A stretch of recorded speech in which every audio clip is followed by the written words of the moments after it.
Alright guys, so matik na po ang ating in-order na beta fish sa ating kaibigan kay JP. So, ang galata na yung post office ng Thailand. Post office pa nga.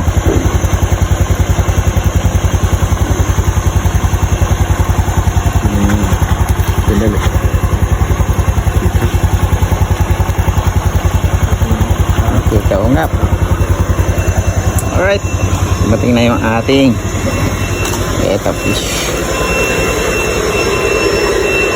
Ating inaabangan.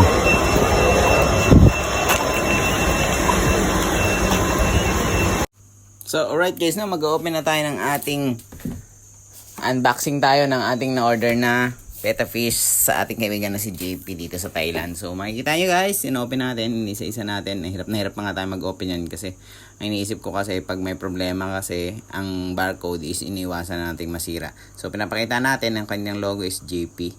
Then iniikot-ikot ko, ayoko kasing tamaan yung kanyang barcode pag natamaan kasi at hirap na ibalik. So 0.53 grams yung kilo ng ating isda na lahat-lahat na kilo ng ng ating box yan ng kinilo kasi yan kasama yung box. So ayan, natakot pa nga ako, kala ko tinamaan yung isang plastic diyan sa loob dahil yung ating panghiwa ng kutsilo is matulis. So makikita nyo, ayan, inunti-unti natin in-open. So nagulat nga ako, just like ng iba is bubble wrap ang nilalagay. Dito makikita nyo guys, nilagyan nyo na ng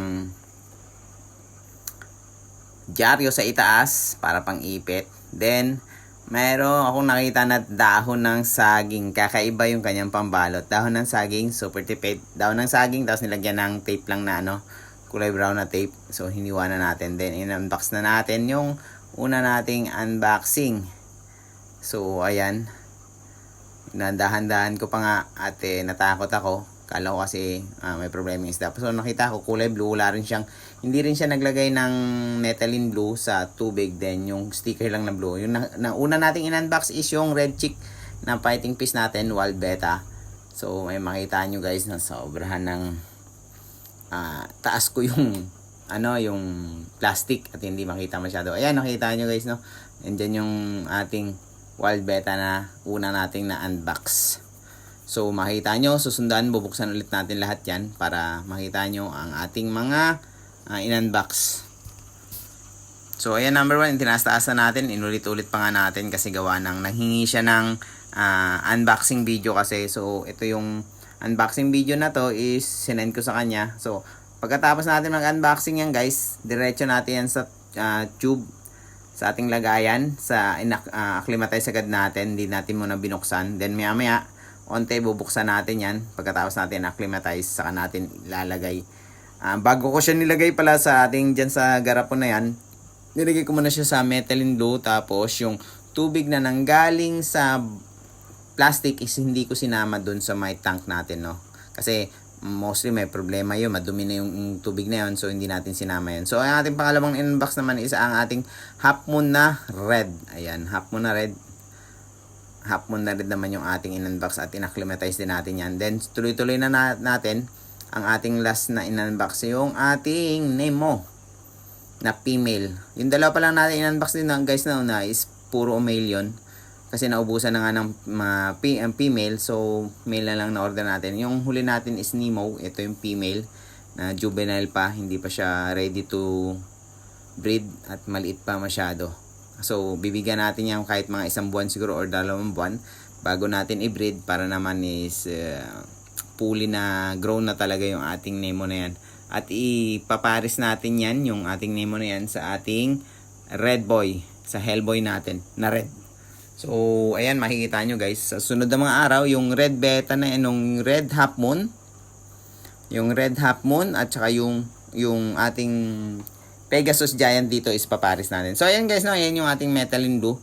Naghalo nga tayo. Ayan yung kanyang sticker na GP. Ayan, nilagay pa natin dyan para makita nyo kung saan natin nabili yan. Legit at magaganda naman klase at kanyang mga beta. Kaso nga lang dito sa Thailand yan, no, hindi ko lang alam paano mag-process pag papuntang Pilipinas. So ayan, nilalo-halo muna natin ang methylene blue para naman halong-halo talaga ang ating methylene blue. Pasensya na kayo guys, no? Matagal talaga ang ating video na to kasi gawa ng gusto ko talagang i-share sa inyo yung ating pag-unboxing dito ng ating mga betta fish para makita nyo at first time natin mag-alaga ng betta fish dito sa Thailand. So ayan guys, no? Kaya nakaka-proud at kaya natin magpabuhay dito. So ayan, tinanggal na natin yung oxygen sa kanilang plastic pagkatapos natin acclimatize ng 30 minutes. Na-acclimatize natin 30 minutes yan bago natin ilagay sa 30 minutes and tinanggal na natin yung kanilang mga plastic. Ginupit na natin isa-isa. So ayan, nakalagay pa rin sila. Acclimatize hindi pa kasi tapos yung 30 minutes natin acclimatize, so hindi pa natin tinanggal talaga sila. So inantay talaga natin 30 minutes natin bago sila 30 minutes muna natin in-acclimatize sila bago natin tanggalin yung isda dun sa may tangke na paglalagyan nila. So ayan, inantay talaga natin at sobrang tagal.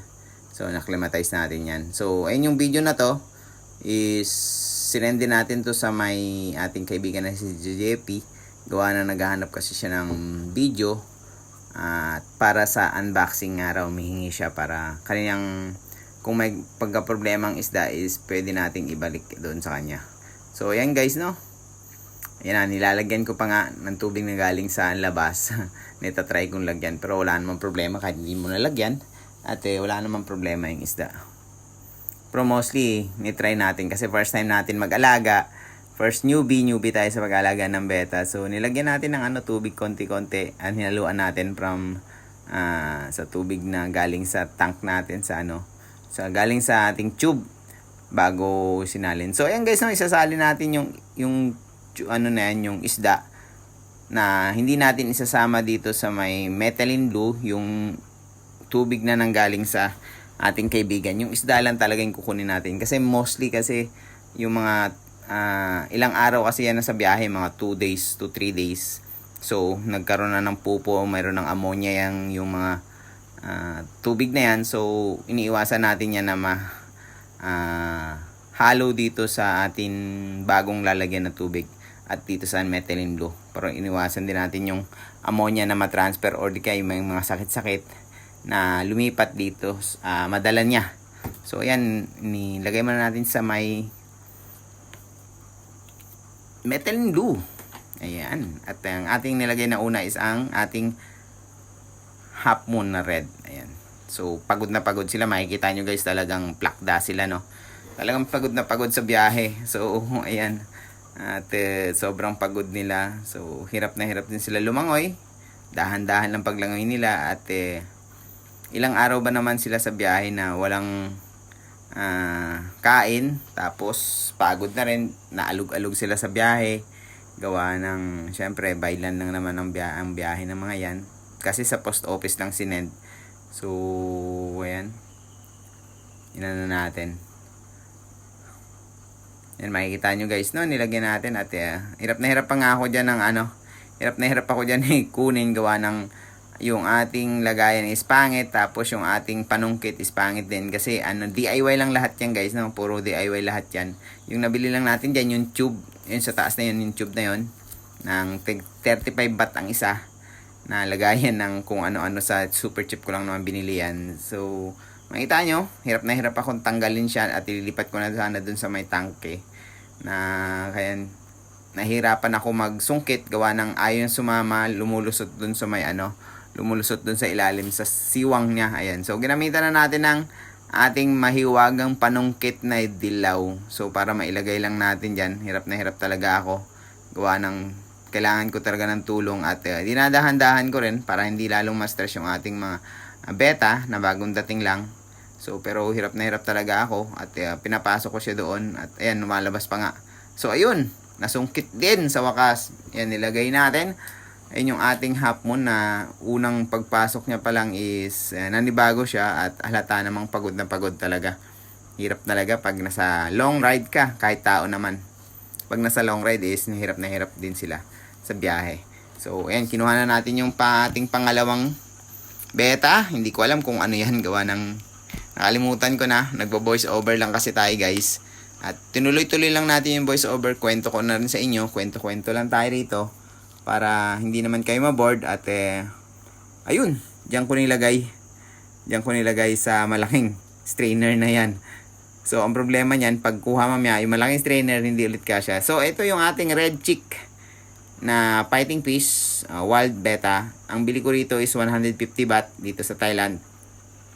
So, yung nauna naman is 70 baht lang yun, yung ating half moon red. Ito yung pinakamahal ko na betta na nabili is 150. Yung mga naunang betta ko nabili is 50, 100, yun. Tapos may 60. So, ito yung pinakamahal sa ngayon is 150 baht. Nabili kong red chick na fighting fish betta.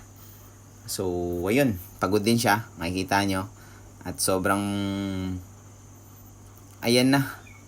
Ang ating half moon, no? Makaka-recover na konti. So, lagyan natin ng guys, no? Asin.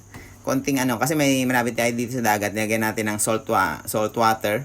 Hindi na ako naglalagay ng asin. Salt water. At saka